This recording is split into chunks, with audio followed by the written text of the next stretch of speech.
Welcome back, my friends. Today I am sharing some highly underrated habits, in my humble opinion, that have greatly impacted and improved the quality of my life. Want more energy? Want more mental clarity? Want more general ease and peace? You're in the right place. Let me tell you that, because I think these habits for me have really ticked all of those boxes. These habits are not difficult, and that's entirely the point, because if it's not easy from the start, if it's not small and kind of incremental in its level of difficulty, then there is absolutely no way in the world I'm going to start. The good news is easy doesn't mean it's not effective. Easy means I actually do the thing I say I'm going to do. Sometimes it's really the small things that you do consistently over time that compound and eventually create the biggest, most rewarding ripple and impact in your life. The first habit to talk about, habit bundling my morning coffee. I started habit stacking my morning coffee with writing and journaling. I know for a fact that writing consistently is something that really brings me a lot of mental clarity, and it generally just makes me a better person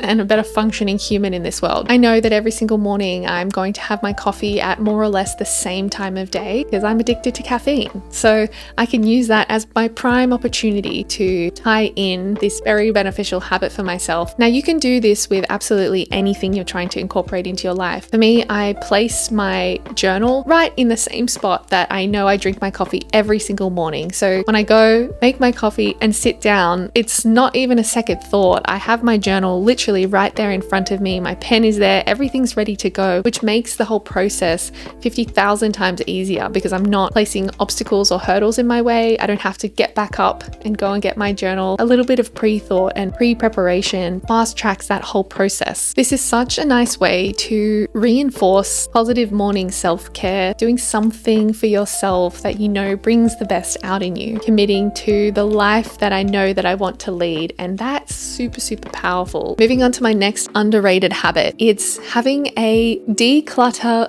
buffer pile. Let me explain. Our environment affects our mood, it affects our outlook on life. I make it a regular habit in my life to make sure that I'm decluttering and not over consuming and then living in an apartment with just stuff stacked around me. That's like my worst nightmare. So I'm continually in the process of checking in with my wardrobe and making sure that the items that I have in my wardrobe are items that I definitely wear and things that I really love. To help me through this process, I have my continual buffer declutter pile. A little bit as I go is kind of the methodology behind this. When I go into my wardrobe, if there is a jacket, for example, that I pick up and put back, I never actually get around to wearing, but I seem to still have it in my cupboard because I hold some sort of sentimental attachment, some sort of monetary attachment to it, but I know that I'm not wearing it. I'm not ready to say goodbye to that jacket yet. So out of the cupboard it has to come and into my buffer pile where I can see it and it's ready for me to access, but I'm not throwing it out yet. And now I give that buffer pile a time limit, and usually it's between 1 to 2 months because this gives me enough time to,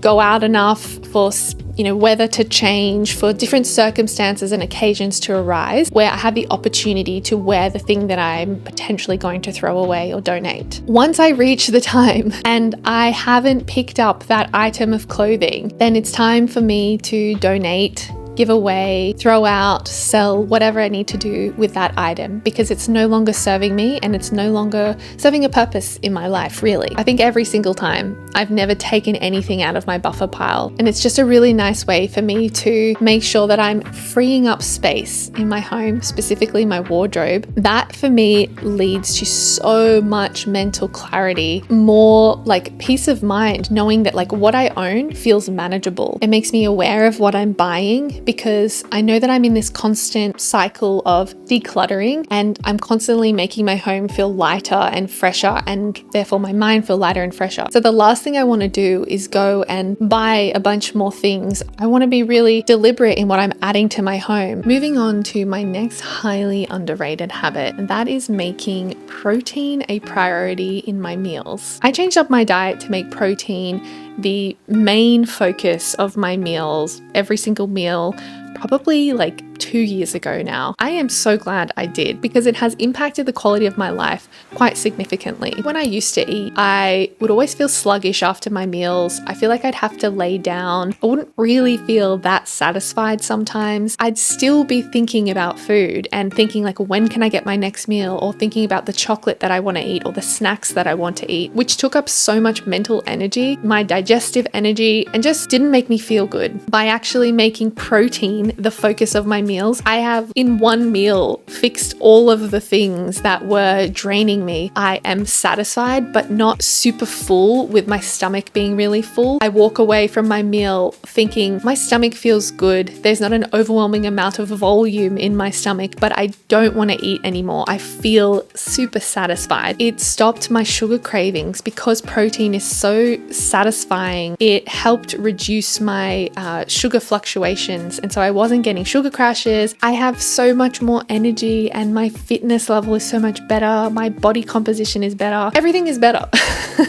That's why this is such an underrated habit. I know for me, whenever I'm feeling like maybe my energy levels are flat, I'm not feeling as focused, I'm getting a lot of sugar cravings and feeling just like low mood again, I always go back to, okay, let me look at my diet. Am I actually eating enough protein in every meal? Do I need to increase my protein and reduce something else in my meals?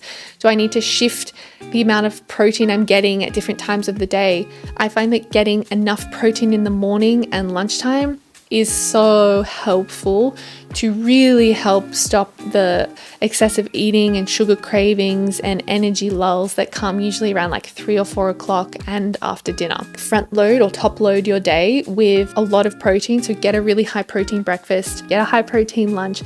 And then that way, you know, like the first part of your day is pretty much taken care of. If you then happen to have a lower protein dinner, that's okay. You know, you've like ticked the majority of the box in that first part of the day, and that will solve a lot of the problems. My next highly underrated habit is keeping a monthly net worth wealth check-in spreadsheet. At the end of every single month, I have a reminder to check into my wealth tracker. So this is where I look at my bank accounts, my expenses, my income, my bank balances, my investments, everything that has to do with my financial health and any accounts and things that I have open. I enter all of the closing balances of any accounts that I have into my net worth wealth checker spreadsheet. I've been doing this for about 3 years now. The reason I started doing this was because I wanted to save more initially, and I wanted to figure out and understand where I was even at. I wasn't tracking my expenses. I wasn't tracking my income. I didn't know what my starting point was. I knew that I wanted to get to, you know, this place over here, but I had no understanding and awareness of where I was even beginning. It's just like building a house. Like if you have no vision, no design as the end point, it's very, very hard to know where to start and what you're working with. As you go along, you need a reference point, right? You need that like architectural drawing to be like, okay, this is where I am.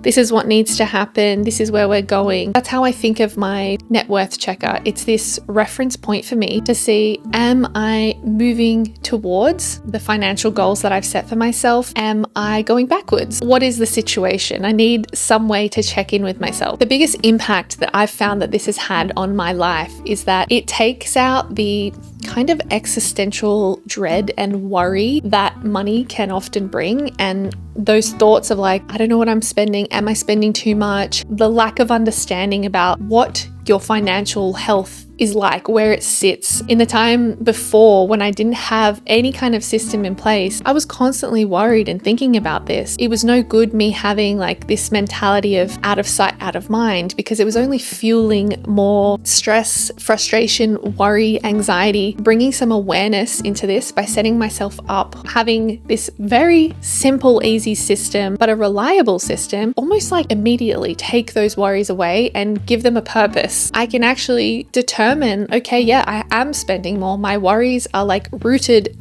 in reality. It also helps me to budget for more exciting things like traveling and bigger purchases and things. I can actually see where I have excess funds or I don't have excess funds. I started with free Google Sheets trackers and spreadsheets that I just found by Googling online. But after I found one that I liked and I got a bit comfortable with using Google Sheets and found a process and a system that I liked, I then built upon that. And this is kind of how I would recommend starting a process like that. Start with something very, very simple. It can even just be starting in the Notes app in your phone, and this will have huge impacts on your life. In a similar vein to starting our morning, accomplishing small things, making your bed in the morning. You may be rolling your eyes if you're not a morning bed maker. There is method, there is logic to this small madness. I found that one way to have like this tiny little small win in the morning before I've even like possibly brushed my teeth, definitely before I've had my coffee, before I've really done anything, is to just make my bed. It feels like this very small act of kindness and respect to myself. It's so surprisingly easy to walk away from making your bed, like so easy. That's exactly where these habits are so underrated, because it's not just your bed, it's your environment, it's the mindset that you take to do one small, kind of annoying, hard, maybe frustrating thing. So I actually wanted to see if there was any evidence behind this. And turns out there is research that actually suggests that making your bed in the morning can lead to you feeling a sense of accomplishment, which helps set a positive tone for your day. And it helps you establish the type of day that you want to lead. I'm interested to know if you are a bed maker or not a bed maker. So let me know in the comments below. I feel like this is like a pineapple on pizza decisive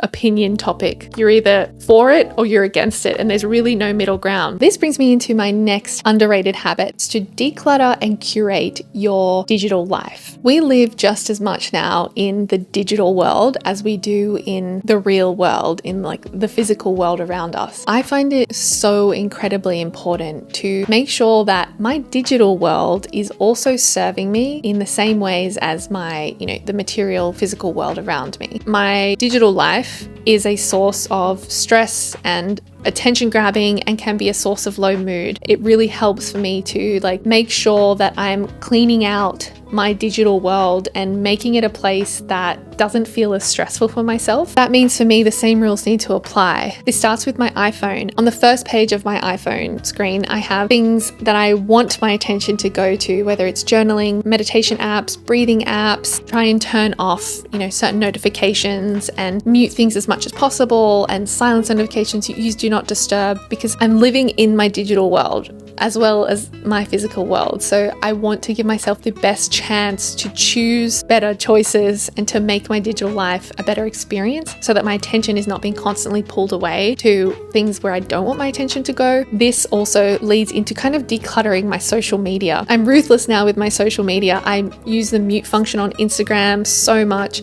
For any of my social media platforms, I curate it and declutter things so that it's to my liking. I follow pages and I follow content creators and people that lift me up, that fill me with inspiration, that make me feel like, yes, that makes me a better version of myself. My attention is going to go there inevitably, because having a phone just leads to some form of a phone addiction regardless. So at least I now have the opportunity, when I do go on my social media, I know that I've chosen people and things that I'm looking at that feed my mind in a way that actually leads to beneficial thoughts and an increase in mood, as opposed to me feeling worse about myself. If you have any underrated habits that you have included in your life recently or have been a part of your life for a while, please let me know in the comments below, because if there are things that I'm not doing that I could be doing, then I would love to know about those. Like this video if you liked it, subscribe to join our growing community. Thank you so much for watching. I'll see you in the next video.